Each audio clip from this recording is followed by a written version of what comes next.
following is a presentation of the Retro Network.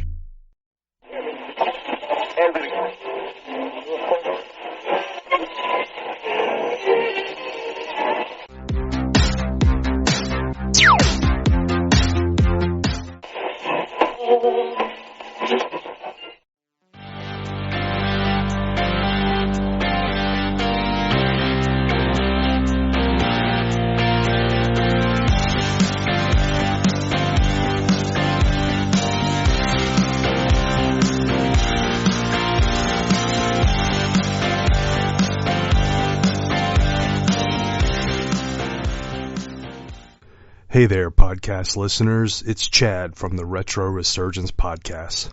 I hope you and your family had a great Christmas and New Year's holiday and that 2026 is the best year yet. I'm on the mic this evening recording what I'm calling our 2025 Retro Resurgence End of the Year Special Tribute episode. This won't be a long episode, but we just want to first say thank you to our listeners, followers, and online friends that we made in 2025. Your support and feedback is what keep Ken and I motivated to continue to produce the retro nostalgic episodes that we love to do. We plan to continue the show in 2026 with some fun and creative ideas and show formats to keep things rolling right along. Special thanks goes out to the folks that we had on the show in 2025. People like Christopher Bailey, Karen Flieger, Jim from the Busy Signal podcast, Pitfall Gary from the Gen X Archives, Kevin Hellions, and from our upcoming episode dropping in early January, Mickey over at the Retro Network starts us off by appearing on our first episode of 2026. Along the way, frequent feedback from our pals like Gerospace and Serpy Matt over on Instagram have been much appreciated. Now, let's get moving on with this episode. So back in episode 9, the first episode in 2025, Ken and I made 3 predictions that we thought would be true in 2025. Let's revisit those predictions and see if we were right or wrong.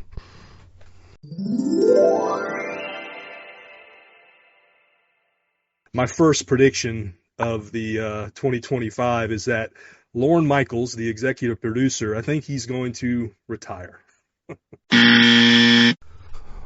While SNL celebrated its 50th season during the first half of 2025, including a 3-hour-long special that aired in February that brought back many of the alumni of SNL's early years and their golden era, the 81-year-old Michaels has not indicated that retirement is anywhere close on the horizon. Mm-hmm. So I'm predicting my Milwaukee Brewers will go to the World Series this year. Okay. I'm not saying win it, but I'm hoping that they'll go to the World Series. Nope. Sorry, Ken. While your Brewers had a remarkable season in 2025, including winning a franchise record 97 games, in October they got swept in the NLCS by the Los Angeles Dodgers, who would eventually win the entire World Series. I'm actually going to go out on a limb, and I'm going to say that this year's NFL Super Bowl champion will be the Detroit Lions. Nope. Even though Detroit had a great 2024 regular season, in 2025 NFL playoffs, they met the juggernaut Washington Commanders, led by quarterback Jaden Daniels, and lost in the divisional round. I'm predicting that the MCU, the Marvel Cinematic Universe, will pick itself up this year and return to its former glory of years past. You know, they've been kind of down, I want to say, around the last couple years. Yeah. But I think last year with the success of Deadpool and Wolverine, I think that's going to jumpstart it and get it back into the way it used to be. I'm going to say a no on this one. According to an article written on Polygon.com in mid-December, I quote, While 2025 marked a slight but noticeable upswing in the quality of Marvel's cinematic storytelling, this failed to translate into success at the box office, at least at the level the MCU was once known for. The studio's three major releases this year, Fantastic Four, Thunderbolts, and Captain America: Brave New World, all struggled to recapture the momentum of Marvel Studios in its prime. All combined, they suggest that even when putting its best foot forward, this once unstoppable superhero franchise keeps releasing one embarrassing pratfall after another. I'm going to say that Taylor Swift, her tour is done, probably one of the most successful tours ever. I think she's going to not get married. I think she's going to wind up pregnant. Now, and that makes 3 strikeouts for me.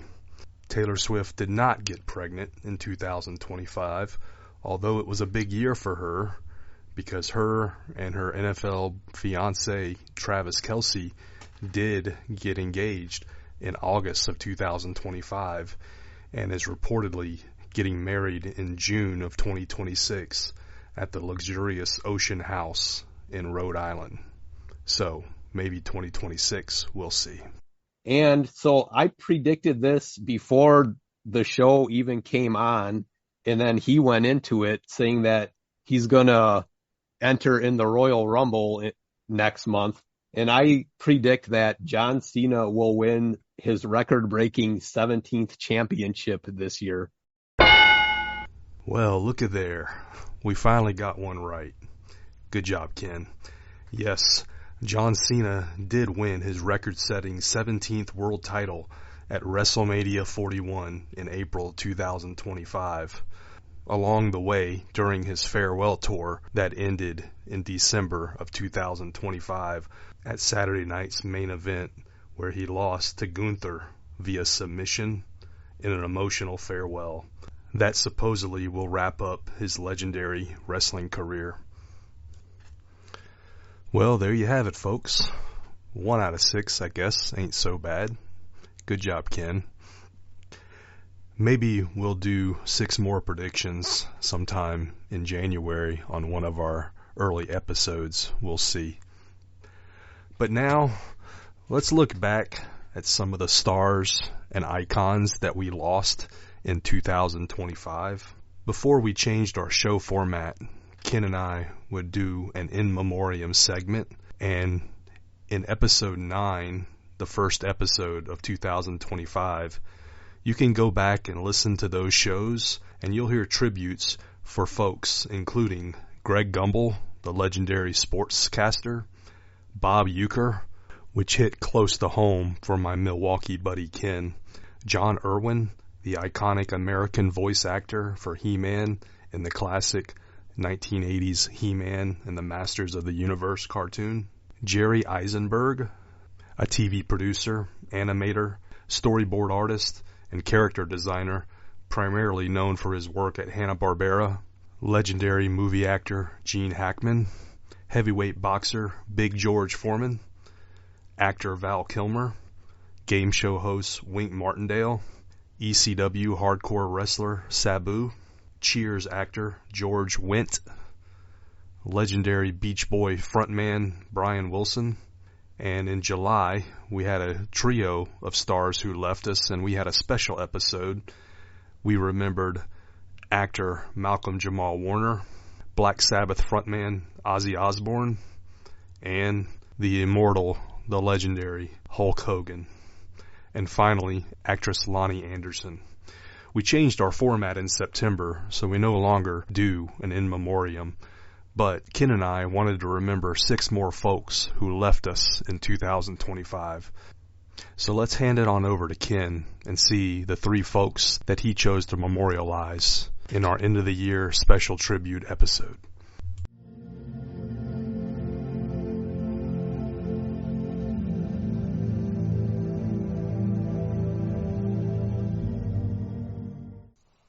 This is Ken, your co-host of the Retro Resurgence podcast.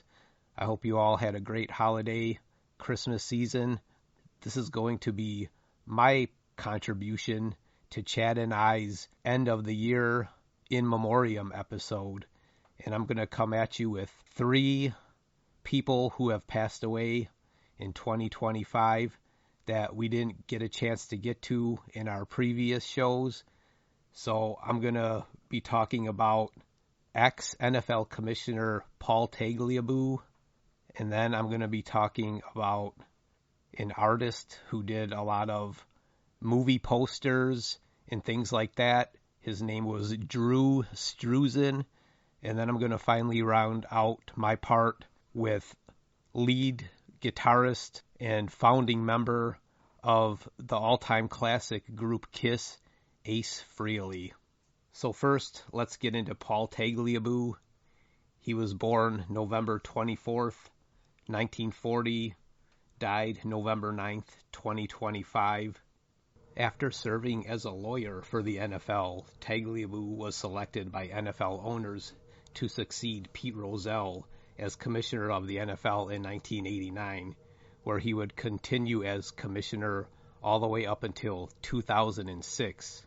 Some notables while he was commissioner: during his tenure, the NFL expanded from 28 teams to 32, as new franchises were announced in 1993 to begin play in 1995 in Charlotte and Jacksonville, as we come to know as the Carolina Panthers and Jacksonville Jaguars. Other moves by other teams resulted in a 31st team being added in Cleveland in 1999. Technically, though, this team was really not an expansion team, as they had been moved by their owner to Baltimore and had become the Baltimore Ravens in 1996. And then the NFL added a 32nd franchise in 2002, and they were the Houston Texans. Paul Tagliabue also started a spring developmental league called the World League of American Football, with 7 teams in North America plus 3 in Europe. After the second season in 1992, in which U.S.-based teams played in the World Bowl, the World League was shut down as it was unsuccessful in the United States. In 1995, Los Angeles lost both its franchises as the Los Angeles Rams relocated to St. Louis and the Raiders returned to Oakland. In 1997, the Houston Oilers relocated to Tennessee for 1 year in Memphis and another year using Vanderbilt Stadium as their home field. The team changed its name from the Oilers to the Titans upon moving to their permanent stadium in Nashville. Paul Tagliabue also had to deal with the September 11th attacks. 2 days after the terrorist attacks on the World Trade Center and the Pentagon, Tagliabue announced that the games scheduled for the upcoming weekend were canceled, citing the magnitude of the events and security concerns. It was the first time the league canceled an entire week's slate of games since the 1987 NFL strike. Tagliabue won the 1992 Eagle Award from the United States Sports Academy. The Eagle Award is the Academy's highest international honor and was awarded to Tagliabue for his significant contributions to international sport. He also received the Teddy Roosevelt Award from the NCAA in 2007. On January 15, 2020, Tagliabue was elected to the Pro Football Hall of Fame Centennial Class 2021. So yeah, there you have it. Just a couple things on the former NFL Commissioner Paul Tagliabue from the late 80s all the way through 2006. The next person that I wanted to talk about who passed away earlier this year is American artist, illustrator, and cover designer Drew Struzan. Born March 18th, 1947, died October 13th, 2025.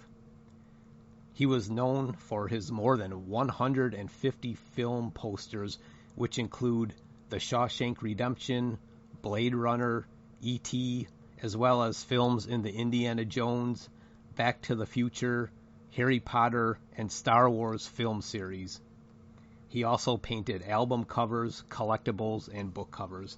You may not know the artist by name, but I can definitely tell you that if you come across any of these movie posters you'll definitely know what I'm talking about, and it was most likely that Drew Struzan created these awesome posters and all the artwork. He was known for his airbrushed one-sheets technique when designing film posters.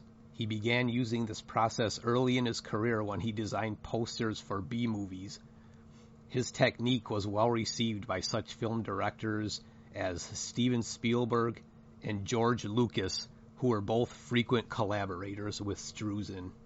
During his early career, Struzan would say, "I was poor and hungry, and illustration was the shortest path to a slice of bread as compared to a gallery showing." He goes on to say, "I had nothing as a child. I drew on toilet paper with pencils. That was the only paper around." He would go on, though, to create album cover artwork for a long line of musical artists, including Tony Orlando, the Beach Boys, Bee Gees, Roy Orbison, Black Sabbath, Glenn Miller, Iron Butterfly, Earth, Wind and Fire, and Liberace. He also illustrated the t-shirt that George Carlin wears on the front and back cover of his 1974 album, Toledo Window Box.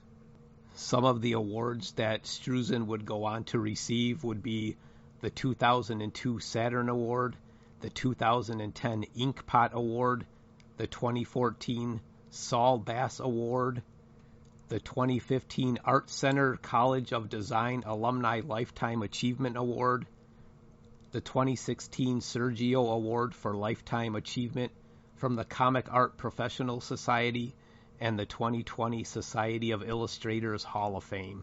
So there you have it, Drew Struzan, one of the great artists of our time. Like I said, you would definitely know his artwork from some of the posters and album covers that he did throughout his career, and he was a really talented guy, and I loved his art. So now the last person that I'm going to talk about here is going to be musician Paul Daniel Frehley, known as Ace Frehley of the classic rock group Kiss, and he was also known as the Spaceman and Space Ace. Born April 27th, 1951, died October 16th, 2025. An American musician who was the original lead guitarist, occasional vocalist, and a founding member of the rock band Kiss. He invented the persona of the Spaceman, aka Space Ace, and originally played with the group from its inception in 1973 until his departure in 1982, before later rejoining in 1996 until his final departure in 2002. After leaving Kiss in 1982, Frehley had formed his own band called Frehley's Comet and released 2 albums with the group. He then embarked on a solo career, which was put on hold when he rejoined Kiss in 1996 for a reunion tour. Frehley's second tenure with Kiss lasted until 2002, when he left at the conclusion of what was originally intended to be the band's farewell tour. Frehley is most noted for his aggressive, atmospheric, and melodic guitar playing, and for the use of many special effects guitars, including a Gibson Les Paul guitar that emitted smoke from its neck and produced spinning pyrotechnics, and a custom Les Paul that emitted light based on the tempo of a song. Frehley was inducted into the Rock and Roll Hall of Fame in 2014 as a member of Kiss. Guitar World magazine ranked him among the greatest metal guitarists of all time. One little note about Ace Frehley is that when he was 18, he worked as a roadie for Jimi Hendrix. I did not know that. I thought that was pretty interesting.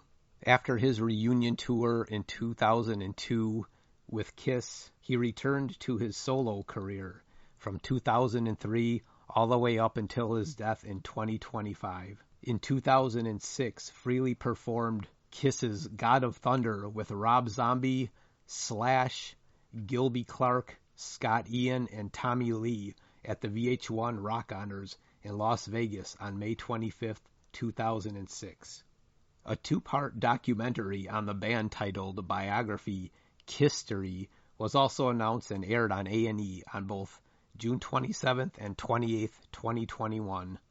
On December 7th, 2025, Freely was posthumously among the former KISS band members who received a 2025 Kennedy Center honors, with former KISS bandmates Paul Stanley and Peter Criss openly paying tribute to him shortly before the event in interviews with People. On September 25th, 2025, Freely suffered a minor fall in his home studio and was forced to cancel tour dates after being hospitalized. 1 week later, on October 2nd, he then fell down a flight of stairs at his home where he severely injured his head and was rushed to the hospital. 2 weeks later, on October 16th, TMZ reported that Freely was on life support with a ventilator. Freely died in Morristown, New Jersey at the age of 74. My first memories of KISS was in 1978 when I was 4 years old, and at the time I had an uncle who was 17 years old, and I remember he had a big poster of KISS up in his bedroom, and I always remember being scared of that poster and being scared of the way the members of the band looked. But then, as I got older and started listening to the music and watching some of their old concerts and music videos, I began to really like the band and liked what they did with their music style and their painted faces, and I really liked the music, and I became a big fan of KISS. So yeah, rest in peace, Ace Frehley. All right, so that's going to be my time for the end of the year 2025 In Memoriam tribute. Paul Tagliabue, Drew Struzan, and Ace Frehley will definitely be missed. Rest in peace to all three. All right, I'm going to get out of here. That's my time. Happy New Year, everybody. Chad and I will be back in 2026 with more episodes of the Retro Resurgence podcast to come at you. We'll see you then. Happy New Year.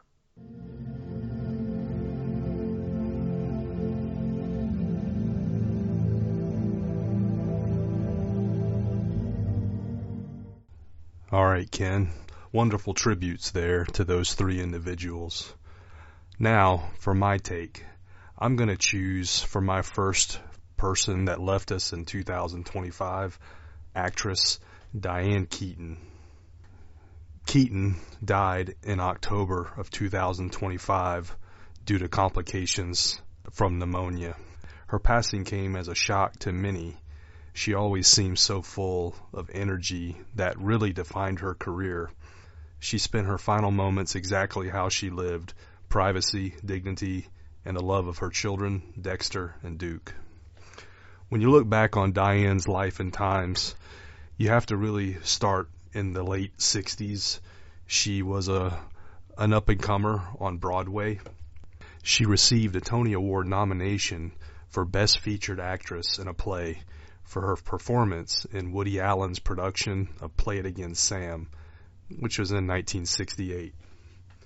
And then her breakout role came a few years later. She was cast as Kay Adams, the girlfriend and eventual wife of Michael Corleone, played by Al Pacino in Francis Ford Coppola's 1972 film, The Godfather. But it was her partnership with Woody Allen that changed everything. In 1977, Annie Hall didn't just win her an Oscar. It launched a cultural movement. The Annie Hall look, the men's ties, the vest, the oversized khakis, it was a statement that women could be intellectual, neurotic, and incredibly stylish without adhering to a Hollywood mold. Diane was a true pioneer of a personal brand before the term even existed. She showed the world that being flustered could be charming, and that being quirky was actually a form of deep intelligence. What's truly remarkable about Diane Keaton's journey is how she refused to be sidelined as she aged.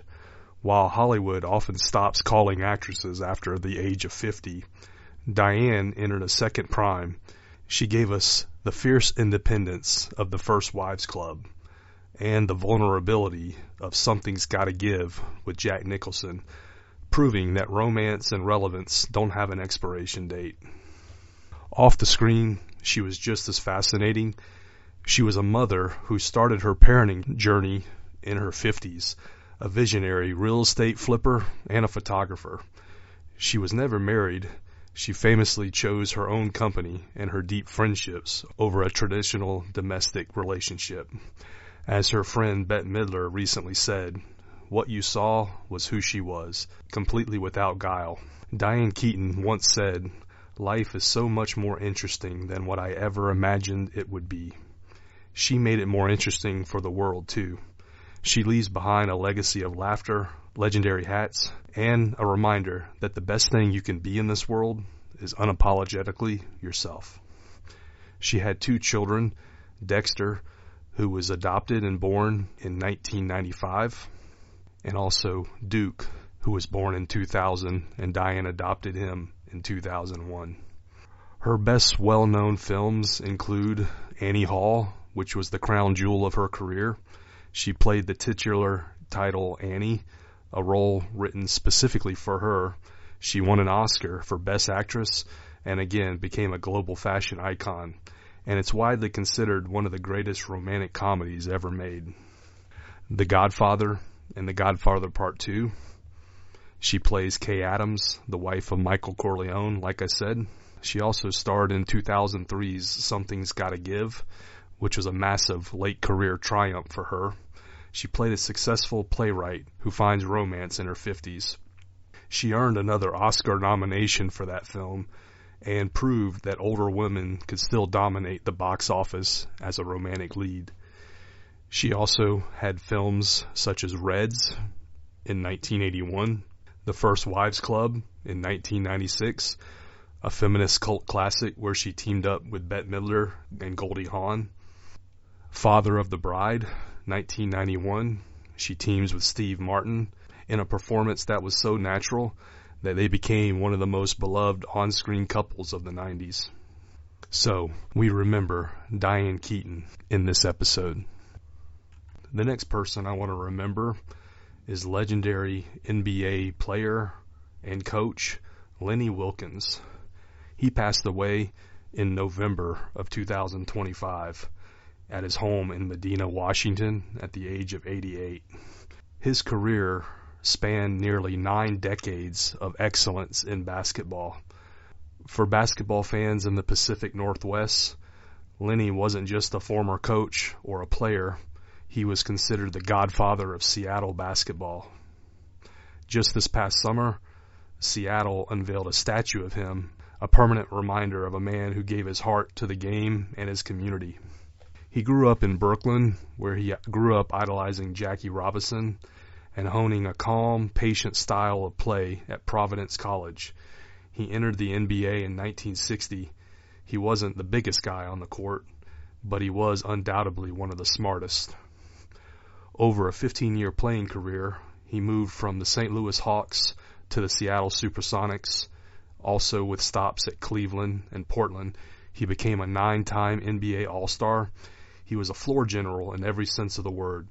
By the time he hung up his jersey in 1975, he ranked second on the NBA's all-time assist list. He played with a quiet, steely resilience that earned him the first of 3 inductions in the Naismith Memorial Basketball Hall of Fame as a player in 1989. Many of us more modern basketball fans probably remember Lenny Wilkens, and his greatest impact happened on the bench as a coach. He was a pioneer, becoming only the second black coach in NBA history when he took on the role of a player coach in Seattle in 1969. In 1979, he did the unthinkable. He coached the Seattle Supersonics to their first and only NBA championship. It remains the crowning achievement of professional basketball in that city. But his greatness wasn't a one-hit wonder. He coached for 32 seasons. He amassed 1,332 victories, a mark that stood as the all-time record for many years. He had an incredible ability to connect with players, whether he was leading the Dream Team as an assistant in 1992 or heading the gold medal winning 1996 Olympic team in Atlanta.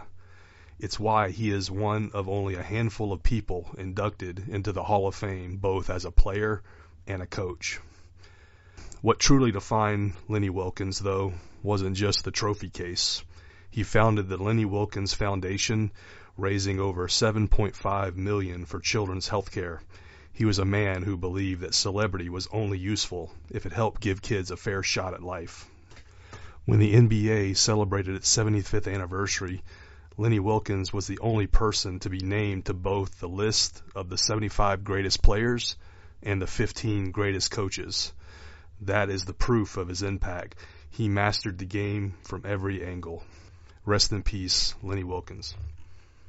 And finally, the last person I want to remember in this episode, Jane Goodall. Jane just didn't study life. She changed our entire understanding of what it means to be alive. In October of 2025, she died in her sleep at the age of 91 in Los Angeles. Even at age 91, Jane was still on the move, traveling the globe on a speaking tour to spread her message of hope. Just weeks before her passing, she had been awarded the Presidential Medal of Freedom, a final fitting tribute to a woman who spent over 60 years acting as a voice for those who cannot speak for themselves. To understand Jane Goodall, you have to go back to 1960.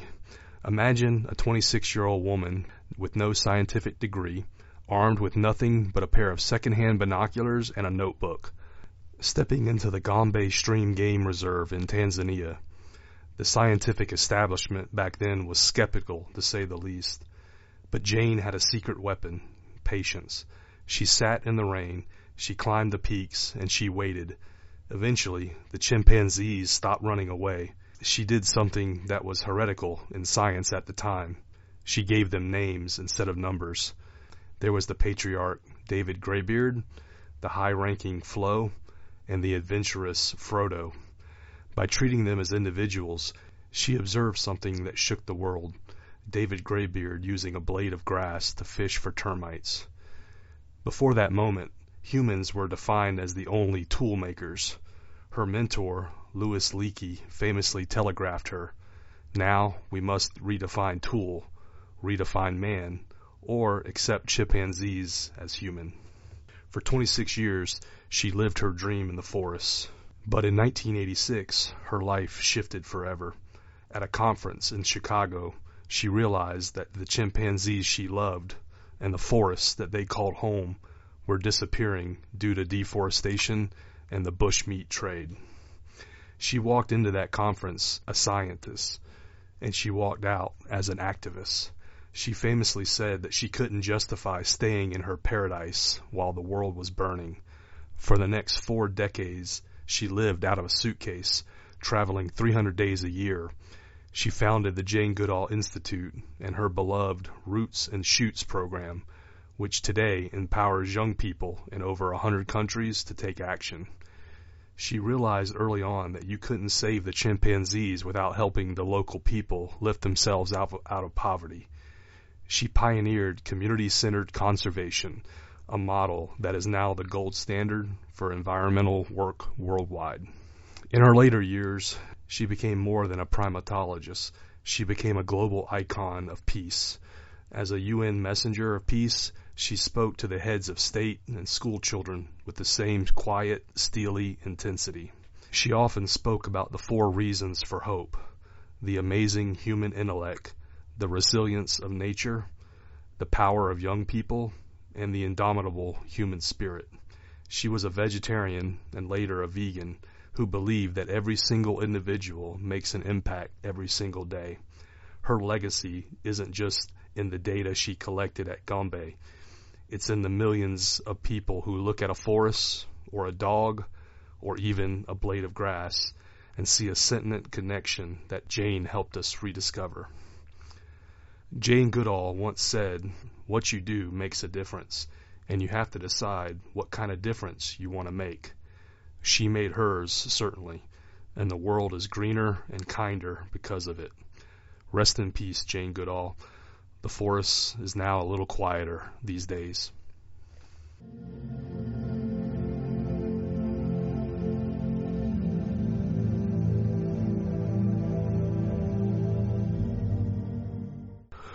Well, there you have it, folks. 6 more individuals that Ken and I have remembered in our special tribute episode to close out 2025. When you hear of a passing of a celebrity or a pop culture icon, it's a sobering reminder of time's quiet march that these icons, who once felt larger than life, are now beginning to fade. But they leave behind eras, memories, and soundtracks that shape the people that we are. Thanks for listening to our special 2025 end of the year tribute episode. Now let's end the show on a high note. Here's a short little song that Ken made that's a good reminder and a summary of what we like to do here on the Retro Resurgence podcast. Take a listen. To you, the listeners, again, thank you for listening, and here's to a happy and healthy 2026 to you and your families. We'll catch you later.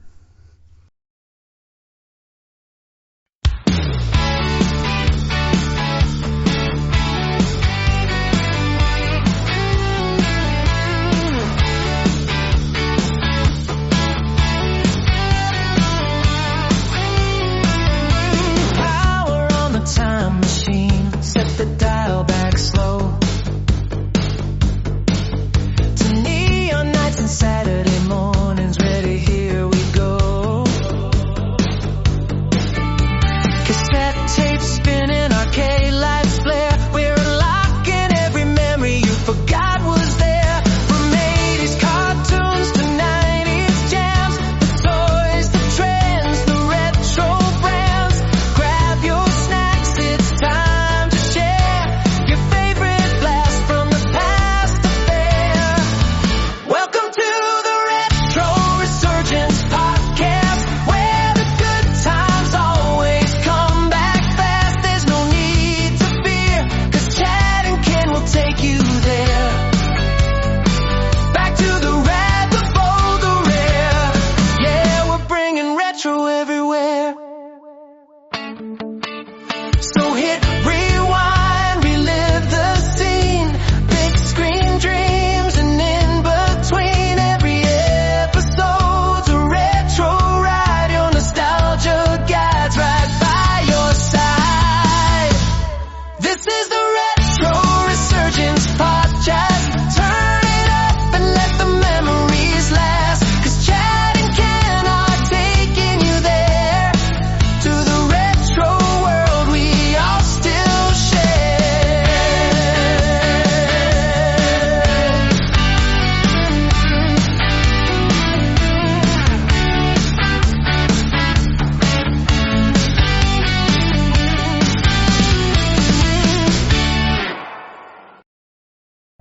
This has been a presentation of the Retro Network.